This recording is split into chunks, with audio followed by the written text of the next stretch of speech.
People are quick to judge the hands that reach for extra work, but they almost never ask what those hands are trying to hold together before they finally let go.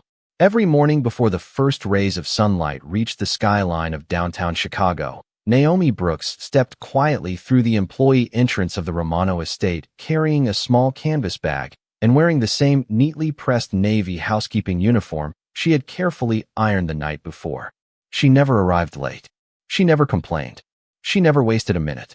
While the mansion slowly came alive with chefs preparing breakfast, gardeners tending the sprawling grounds, and security staff exchanging reports, Naomi had already begun polishing marble floors, dusting priceless artwork, arranging fresh flowers, and making certain every room reflected the flawless standards expected by Vincent Romano, the White Mafia boss whose reputation for discipline extended far beyond the walls of his business empire. Most employees admired the luxury surrounding them, but Naomi barely noticed it anymore. Her eyes remained fixed on the clock because every passing minute determined whether she could reach her next job on time. As soon as one shift ended, she politely asked the housekeeping supervisor if there were any additional assignments available before she left. "If anyone calls in sick, I can stay," she said with the same quiet sincerity every single day. The supervisor sighed before answering. "Naomi, you already work more hours than anyone else here." She simply smiled. "I would appreciate anything extra." Several co-workers exchanged amused looks as they folded clean linens nearby. One woman laughed softly and whispered loud enough for everyone to hear. She would probably clean the whole city if someone promised overtime. Another employee shook his head with a grin. Some people never think they have enough money. A few others chuckled before returning to their work, convinced they understood exactly what motivated her. Naomi heard every word, but she offered no defense. She thanked the supervisor for considering her request, gathered her supplies, and quietly continued wiping fingerprints from a polished staircase railing until every surface reflected the morning light. Across the grand entrance hall, Vincent Romano happened to walk toward his office after finishing an early phone conference. Dressed in a perfectly tailored black suit, he carried himself with calm confidence, acknowledging employees with a brief nod as he passed. His attention shifted when he noticed the laughter. He watched Naomi continue working without responding to the remarks directed toward her. There was no resentment on her face, only steady concentration and a hint of exhaustion hidden beneath determined eyes. Vincent did not interrupt the conversation or question anyone. He simply observed. Years of leading powerful organizations had taught him that people often revealed far more about themselves when they believed no one important was listening. Moments later, Naomi completed her final task, signed out for the day, and hurried toward the employee parking lot without stopping for breakfast or conversation. She climbed into an aging compact sedan whose faded paint and worn interior contrasted sharply with the luxury surrounding the estate. As she drove away, Vincent happened to glance through the tall front windows and noticed her leaving far faster than everyone else. Something about the urgency in her movements lingered in his thoughts. Most employees rushed home after work. Naomi seemed to be racing towards something else entirely, carrying a burden invisible to everyone who believed they already knew her story. Naomi Brooks left the Romano estate with barely enough time to reach her second job before the lunch rush began. The old compact sedan she drove rattled softly as it moved through busy Chicago streets, its dashboard clock reminding her that every minute mattered. She never turned on the radio because silence helped her think through the hours ahead. By 11 o'clock, she had already changed into the plain black uniform of a neighborhood diner where regular customers rarely noticed the woman who quietly refilled coffee cups, carried heavy trays, and smiled with genuine kindness no matter how tired she felt. She greeted every guest with patience, remembered favorite orders, and thanked generous and difficult customers with the same respectful tone. During her 15-minute break, while other servers laughed together or checked their phones, Naomi sat alone near the employee entrance eating a homemade peanut butter sandwich wrapped in wax paper. She carefully opened a small notebook where she tracked every dollar she earned from each shift. Beside each amount she wrote a date, never skipping a single entry. She closed the notebook only after checking the total twice, then returned to work before her break officially ended. Late that afternoon, she hurried back to her car and drove across the city once again. this time toward a 24-hour convenience store where she worked the evening shift stocking shelves, organizing inventory, cleaning coffee machines, and helping customers long after sunset. By the time most people finished dinner with their families, Naomi had already completed 2 jobs and was beginning her third.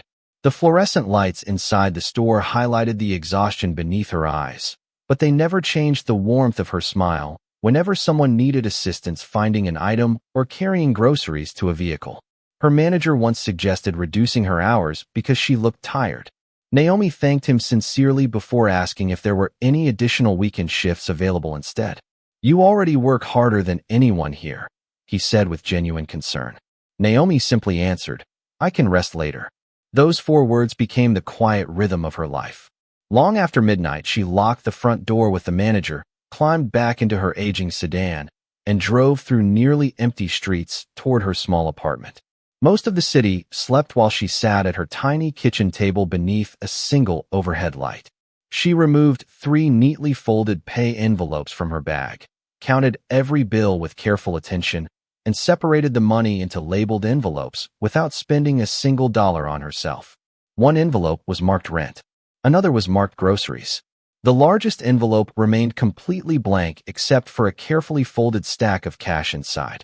Naomi placed it gently into an old brown document envelope that already looked worn from constant use. She stared at it for several quiet seconds before slipping it into a drawer and closing it softly.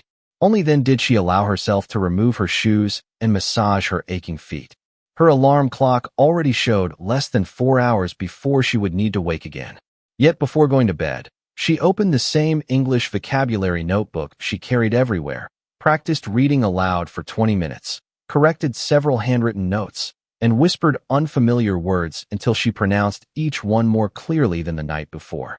When she finally turned off the light, the apartment became completely silent, but the invisible weight she carried never seemed to fall asleep with her. The next afternoon, after finishing another shift at the neighborhood diner, Naomi Brooks drove to St. Catherine Medical Center with the same quiet determination that guided every hour of her exhausting routine.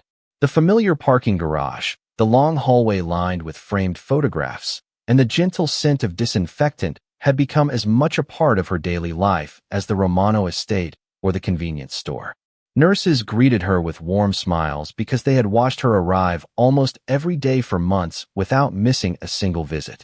She always stopped at the billing office before walking upstairs. From the worn brown document envelope inside her canvas bag, she carefully removed neatly folded cash along with several money orders she had purchased during the week. The billing specialist accepted the payment and printed another receipt, sliding it across the counter with quiet sympathy. Naomi thanked her, folded the receipt with remarkable care, and placed it inside the same envelope beside dozens of others. Every receipt represented another week her mother could continue receiving treatment. Every receipt represented another sacrifice no one outside these walls would ever see. Upstairs, room 417 overlooked the busy Chicago streets below. Evelyn Brooks rested comfortably by the window, her face showing both the strain of illness and the peaceful relief that always appeared whenever her daughter entered the room. Naomi's tired expression immediately softened into a genuine smile. She kissed her mother gently on the forehead before adjusting the blanket and opening the curtains a little farther so the afternoon sunlight could brighten the room. "How are you feeling today?" she asked. Evelyn smiled faintly. "Better now that you are here." They spoke about ordinary things instead of hospital routines. Naomi described flowers blooming outside the Romano estate, a friendly customer at the diner, and a little girl who had proudly shown her a drawing while shopping with her father at the convenience store. She intentionally avoided mentioning how little she slept or how many hours she worked because she refused to let worry become another burden her mother carried. After several quiet minutes, Evelyn looked toward her daughter with concern. "You are working too much," she whispered. Naomi gently shook her head. "I am exactly where I need to be." Her mother reached for her hand. "You deserve a life beyond work." Naomi smiled with calm certainty. "My life is right here until you are well enough to come home." Evelyn lowered her eyes, knowing those words came from love rather than obligation. Before leaving, Naomi discreetly checked with the attending nurse about the next treatment schedule and upcoming medication costs. She listened carefully, mentally calculating every dollar she would need to earn during the coming weeks. There was never a complaint in her voice, only quiet determination. As she walked back through the hallway, she paused beside a window overlooking the city. She opened the brown envelope once more, straightened every receipt into perfect order, and secured them with a small paper clip before placing the envelope back into her bag. To anyone else, they looked like ordinary pieces of paper. To Naomi, they were proof that every early morning, every missed meal, every aching muscle, and every sleepless night had meaning. She glanced at the time on her phone, realized her evening shift would begin in less than 45 minutes, and hurried toward the parking garage once again, carrying nothing more valuable than the quiet hope that tomorrow would allow her to earn enough for one more receipt. Several days later, the Romano estate prepared for an important gathering of business leaders, and every member of the household staff moved with even greater precision than usual. Crystal glasses reflected the afternoon sunlight, polished hardwood floors shined without a single mark, and every detail had been inspected twice before the first guests were expected to arrive. Naomi Brooks worked quietly through the long corridors carrying fresh linens, replacement towels, and a small canvas bag that also held the worn brown envelope she never left unattended.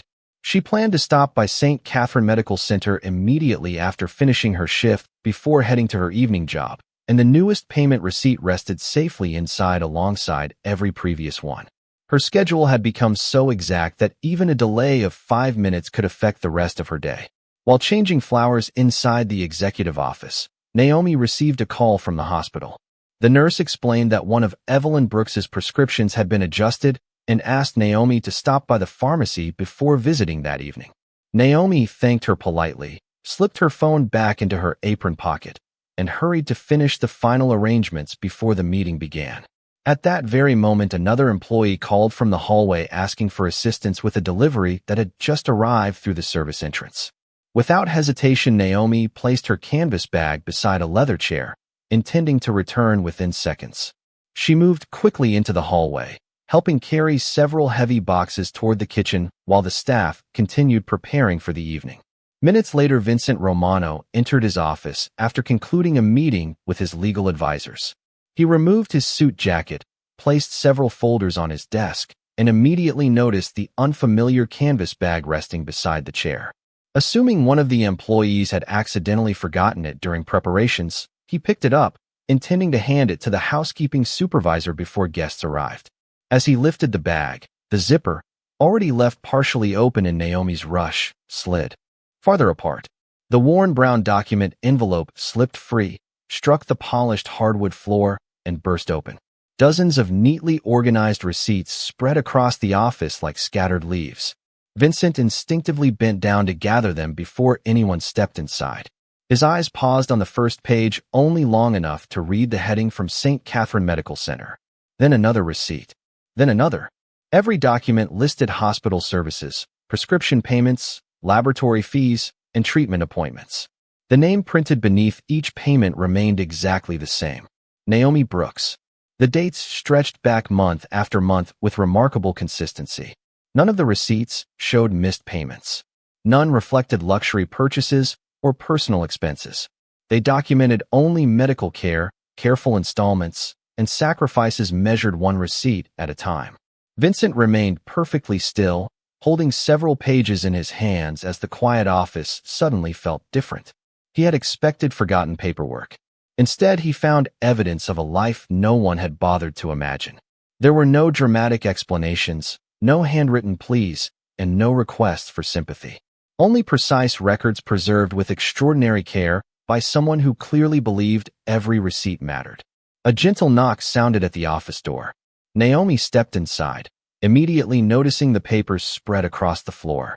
For the first time since Vincent had known her, genuine alarm crossed her face. She hurried forward, knelt beside the scattered receipts, and began collecting them with trembling hands, saying softly, "I am so sorry, Mr. Romano. I should have been more careful." Vincent looked at the envelope before meeting her eyes. But instead of speaking, he silently handed her the final receipt, his expression no longer carrying simple curiosity, but the first quiet weight of unanswered questions. Naomi Brooks carefully gathered every receipt, straightened the edges of the worn brown envelope, and thanked Vincent Romano once again before quietly leaving his office to finish preparing the estate for the evening meeting. She never offered an explanation because she had spent most of her life believing that private burdens should remain private. The office door closed softly behind her, leaving Vincent standing alone with a silence that refused to disappear. Throughout the meeting that followed, executives discussed investments, contracts, and quarterly projections, yet Vincent found himself distracted by the image of those carefully preserved receipts. He had seen countless financial records over the years. He could usually understand a person's priorities simply by looking at where money was spent. Expensive watches, luxury vehicles, extravagant vacations, and unnecessary comforts often told predictable stories. Naomi's receipts told a completely different one.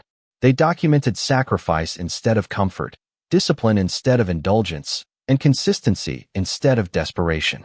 After the guests departed later that evening, Vincent remained in his office overlooking the illuminated Chicago skyline.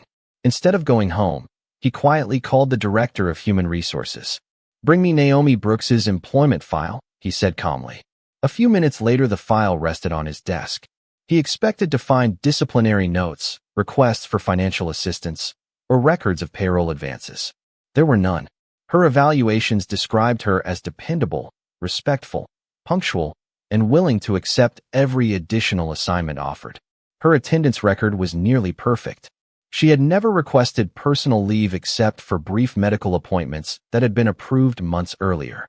Even her payroll history revealed nothing unusual beyond an extraordinary number of overtime hours. Vincent closed the file, realizing it answered none of the questions now occupying his thoughts. The following morning, he arrived earlier than usual and quietly spoke with the estate manager. "Does Naomi ever complain?" he asked. The manager looked surprised. "Never. In fact, we usually have to remind her to take lunch." Vincent nodded thoughtfully before asking another question. "Has she ever asked anyone here for money?" The manager answered without hesitation. "Not once. She only asks if there are extra hours available." Those words echoed the conversations Vincent had overheard days earlier when co-workers mocked her constant requests for additional work. They had assumed greed because it required less compassion than curiosity. Vincent said nothing more. Later that afternoon, while driving between business appointments, he happened to pass the neighborhood diner where Naomi worked her second job. He noticed her through the front window carrying several plates with practiced efficiency, greeting elderly customers by name, and helping a mother settle two young children into a booth before returning to refill coffee for another table. No one inside recognized the man watching quietly from across the street. He remained there only long enough to confirm that Naomi truly spent her hours exactly as the receipts had suggested. As evening approached, another member of his security team casually mentioned seeing Naomi leaving the convenience store shortly after midnight on several occasions while conducting routine patrols nearby. Vincent listened carefully but asked for no further investigation. He needed no elaborate report. The truth had already begun revealing itself through ordinary observations that fit together with quiet precision. 3 jobs, countless overtime hours, no requests for sympathy, no complaints, no wasted money. Only relentless work followed by another hospital receipt carefully preserved inside a worn envelope. For the first time since Naomi Brooks had entered his household staff, Vincent Romano realized that the woman everyone believed they understood had never asked to be admired. She had only asked for one more hour of work, because somewhere across the city, someone she loved was depending on every single dollar she could earn. The following afternoon, Vincent Romano changed the route of his schedule without informing anyone except his driver. Instead of heading directly to another business meeting, he asked to be dropped a block away from St. Catherine Medical Center and walked the remaining distance alone beneath the cool autumn sky. He entered through the main lobby without the attention that usually followed his name and quietly approached the reception desk. Introducing himself only as a concerned employer, he asked whether he could speak with a patient services coordinator about making a charitable contribution to families struggling with long-term medical expenses. The coordinator welcomed him into a private office, explaining how many relatives quietly sacrificed everything to keep treatment plans uninterrupted. Without mentioning Naomi Brooks by name, Vincent described a hard-working employee who seemed determined to carry every burden alone. The coordinator listened carefully before saying, "Some people refuse to ask for help because protecting the dignity of the person they love matters just as much as paying the bills." Those words settled heavily in Vincent's mind. As he prepared to leave, he happened to glance down a nearby hallway and saw Naomi sitting beside her mother's bed. She was reading aloud from a library book with gentle patience while Evelyn Brooks smiled peacefully, completely absorbed in her daughter's voice. There were no expensive gifts in the room, no elaborate decorations, and no signs of comfort beyond the simple presence of family. Naomi adjusted her mother's blanket, poured fresh water into a paper cup, and laughed softly when Evelyn corrected one of her childhood memories. For a brief moment, illness disappeared from the room, replaced by ordinary love that asked for nothing except another day together. Vincent remained outside the doorway only long enough to witness what money alone could never purchase. He quietly turned away before either woman noticed him and returned downstairs carrying a conviction stronger than curiosity. That evening, he contacted the hospital foundation through his private office and arranged for an anonymous charitable grant large enough to cover the remaining treatment expenses, future medications, and necessary follow-up care connected with Evelyn's recovery plan. The agreement contained one condition that Vincent repeated with calm certainty. The family must never know who provided the funding. The administrator hesitated before asking whether they should at least acknowledge the donor privately. Vincent slowly shook his head. "No. Tell them only that a charitable medical assistance program reviewed the case and approved full support. Every legal document was prepared before midnight. Every payment was transferred through one of the Romano Foundation's quiet charitable accounts that rarely attracted public attention. No press release would ever be issued. No ceremony would be organized. No photograph would be taken." Vincent had spent years watching wealthy people announce generosity before offering it. This time he wanted compassion to arrive without applause. The following morning, Naomi walked into the hospital billing office expecting another difficult conversation about the next payment installment. Instead, the billing specialist looked at her with unexpected warmth before sliding a new statement across the counter. Naomi studied the page several times, believing she had misunderstood the numbers. Every outstanding balance had disappeared. Future approved treatments had already been funded through a charitable assistance program. She looked up in complete disbelief and quietly asked whether there had been a mistake. The specialist smiled gently and assured her that everything had been verified. Naomi stood silently, holding the paper with trembling hands as tears gathered in her eyes for the first time in many months. She whispered a grateful thank you to no one in particular because she had no idea whose kindness had changed her mother's future. While across the city, Vincent Romano began another ordinary workday, saying nothing to anyone about the decision that had already transformed two lives. Nearly 2 weeks passed before Vincent Romano called for a mandatory meeting involving every employee at the estate. Housekeepers, chefs, groundskeepers, drivers, security personnel, office administrators, and supervisors gathered inside the grand reception hall, quietly wondering why such an unusual meeting had been scheduled on a weekday afternoon. Naomi Brooks stood near the back of the room as she always did, hoping the gathering would end quickly so she could leave on time for her next shift at the neighborhood diner. She still carried the quiet joy of knowing her mother's treatment would continue without interruption, although she remained convinced that an unknown charitable organization had simply chosen her family by chance. The burden that had weighed on her shoulders for so many months had become noticeably lighter, yet she remained exactly the same person, arriving early, accepting extra assignments, and treating every coworker with steady kindness regardless of how they treated her. Vincent entered the room without ceremony and allowed the quiet to settle before speaking. His voice remained calm, but every word carried unusual weight. "Today I want to discuss something more important than performance, efficiency, or business results," he began. Curious expressions spread across the room.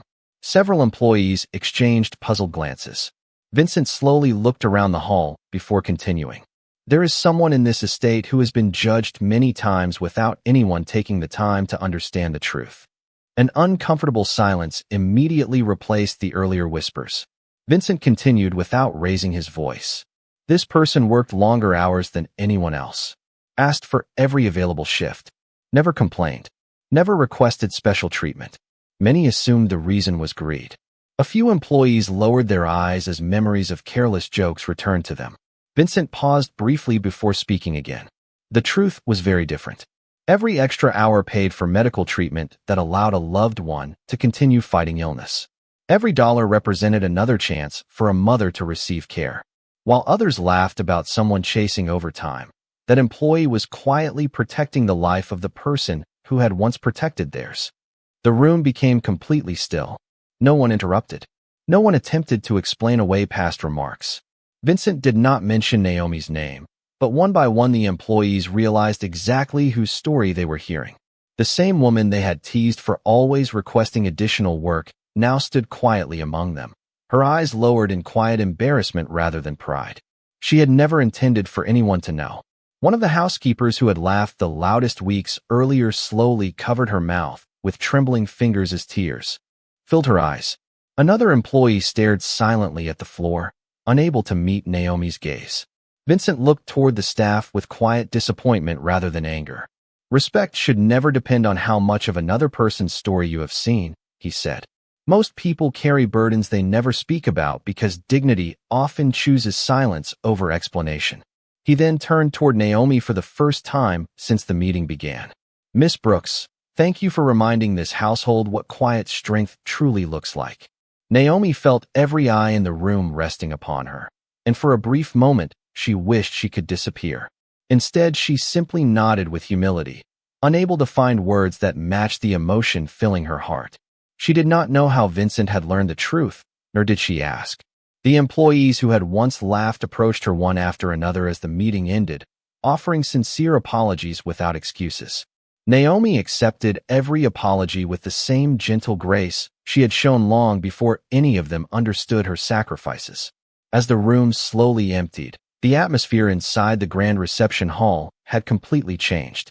Nothing about the walls or the polished floors looked different, yet everyone who walked away that afternoon carried a quieter heart, having learned that the easiest judgment is often the farthest from the truth. The days that followed brought quiet changes that no one could have predicted only a few weeks earlier. The laughter that had once followed Naomi Brooks through the hallways of the Romano estate disappeared completely, replaced by sincere greetings, unexpected offers of assistance, and a respect that no policy could have demanded. Yet Naomi herself remained unchanged. She still arrived before sunrise, completed every assignment with careful attention, and accepted additional work whenever it was available, not because she still needed every extra dollar for medical bills, but because diligence had become part of her character long before hardship entered her life. At St. Catherine Medical Center, Evelyn Brooks grew noticeably stronger with each passing week. Physical therapy sessions gradually replaced emergency treatments, and hopeful conversations slowly took the place of anxious discussions about overdue payments. One bright morning, a physician entered the room carrying encouraging test results and smiled before saying that Evelyn would soon be well enough to continue her recovery at home. Naomi closed her eyes for a brief moment, overwhelmed by gratitude she could not fully express. She reached for her mother's hand, remembering every sleepless night, every double shift, every carefully folded receipt that had once represented another uncertain week. Now those same memories felt less like burdens and more like stepping stones that had carried them to this extraordinary day. Before leaving the hospital, Naomi visited the billing office one final time. The employee behind the counter recognized her immediately and handed her a neatly organized folder containing copies of every completed payment record along with documentation confirming that the remaining balance had been covered through the anonymous charitable assistance program. Naomi gently held the folder against her chest before quietly saying, "Please tell whoever made this possible that my family will spend the rest of our lives honoring this kindness by helping someone else whenever we can." The billing specialist smiled warmly, but could only repeat that the donor had requested complete privacy. Naomi accepted the answer with humble understanding. She had stopped trying to discover the person's identity because she believed true generosity rarely asked to be recognized. Meanwhile, Vincent Romano observed these quiet developments from a respectful distance. He never asked hospital administrators for updates beyond confirming that the assistance continued without interruption. He never hinted that he had anything to do with the unexpected blessing Naomi believed had come from a stranger.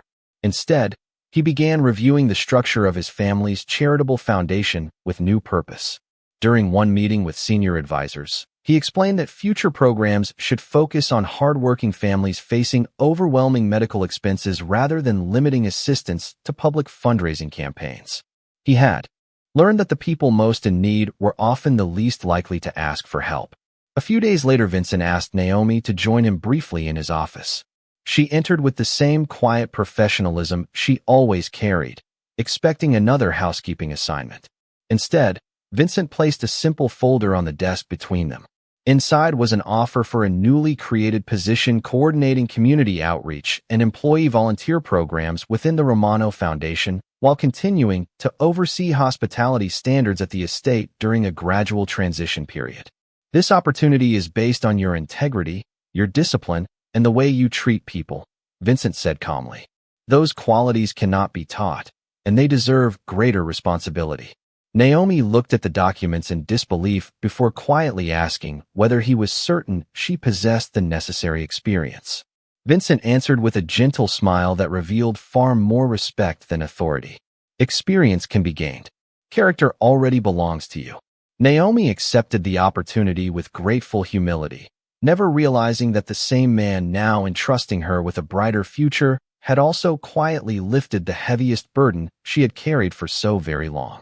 6 months later, spring returned to Chicago with longer days and warmer sunlight pouring through the windows of the Romano Foundation's newly expanded community center. What had begun as one quiet act of compassion had slowly grown into a program that helped hard-working families facing overwhelming medical expenses without forcing them to sacrifice their dignity in exchange for assistance. Naomi Brooks now welcomed visitors from behind a modest office instead of carrying housekeeping supplies through long hallways, yet the kindness in her voice remained exactly the same. She remembered every difficult form she had once struggled to complete, every anxious conversation about hospital bills, and every sleepless night wondering whether another paycheck would arrive in time. Because she had lived those moments herself, every family who entered the foundation felt understood rather than pitted. She listened carefully before speaking, treated every applicant with equal respect, and often stayed after business hours to connect families with additional resources that could ease their burdens. Across town, Evelyn Brooks had returned home and slowly rebuilt the simple routines she once feared she might never enjoy again. She watered flowers on the small apartment balcony each morning, prepared Sunday dinners for her daughter whenever Naomi managed to take an evening off, and often smiled at the growing stack of hospital receipts Naomi had carefully preserved inside the old brown envelope. One afternoon, Evelyn placed the envelope inside her well-worn family Bible and gently closed the cover. "These are not reminders of suffering," she told Naomi. "They are reminders that hope survived every difficult day." Naomi quietly nodded, understanding exactly what her mother meant. A few weeks later, the Romano Foundation hosted its first annual appreciation luncheon honoring volunteers, nurses, caregivers, and employees whose quiet service had changed lives throughout the city. Community leaders, hospital staff, and foundation supporters gathered inside a beautifully restored hall decorated with simple white flowers rather than extravagant displays. Naomi delivered a heartfelt speech about perseverance, gratitude, and the importance of seeing people beyond first impressions. She never mentioned her own story by name, nor did she speak about anonymous generosity. Instead, she thanked every person who chose compassion before judgment, explaining that one act of kindness often inspired another in ways no one could predict. Standing near the back of the room, Vincent Romano listened without seeking recognition. Only he understood how closely her words reflected the journey they had unknowingly shared. After the event ended, guests slowly departed while volunteers folded chairs and cleared tables. Naomi noticed Vincent preparing to leave and walked over to thank him for believing she could serve the foundation. "You changed my future," she said with sincere gratitude. Vincent smiled gently before answering, "No, Miss Brooks. You earned your future long before anyone noticed." They exchanged a quiet handshake that required no further explanation. Some truths remained most meaningful when left unspoken. As Vincent stepped outside into the warm afternoon sunlight, he glanced back through the glass doors and saw Naomi helping an elderly couple complete assistance paperwork with the same patience she had once shown every guest, every customer, and every coworker. The cycle of kindness had continued exactly as she had promised at the hospital months earlier. The worn brown envelope remained safely preserved, no longer as evidence of unpaid bills, but as a symbol of unwavering devotion, quiet courage, and the extraordinary strength hidden inside ordinary people. And on that day, everyone whose life had been touched by that simple chain of compassion remembered something far more valuable than wealth or influence. They remembered what true dignity looks like.